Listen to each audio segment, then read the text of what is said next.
টিনিটা একদম জল খায় না, পিনি জল খায় খেয়ে। সমস্যা হয়ে পিনি বাবা তুমি কি খাচ্ছ বাবা? সব রুটিগুলোকে কবজা করেছে ওই বাবা খাবার। রুটি তো আর আছে, খাও খাও খাও খাও তুমি খাও খাও খাও খাও। কেন কেন কি হয়েছে কি হয়েছে? আমি দেখেছি চলে এসছি, আসো। কি হয়েছে? আর শুন্টু মুন্টু কি হয়েছে? একটু আদর করবো বাবা।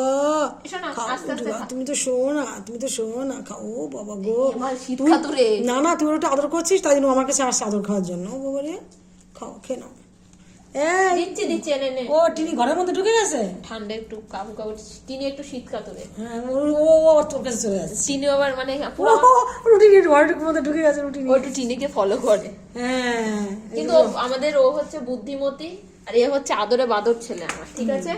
আমি আদর দিয়ে কোলে কোলে রেখে ওকে পুরো বাদর তৈরি করেছি। এনে বাবা। আমার পিনুটাই ভালো, ঘরের মধ্যে ঢুকে গেছে রুটি নিয়ে। পিনুটা হচ্ছে আমার মার বাচ্চা, এটা হচ্ছে আমার বাচ্চা, ঠিক আছে? এই একটা রুটি আর একটু দিয়ে যাই তাহলে ওদের। বলে বাবা, বলে। এসে গেছে বদমাস কেক কেটে। এসো না।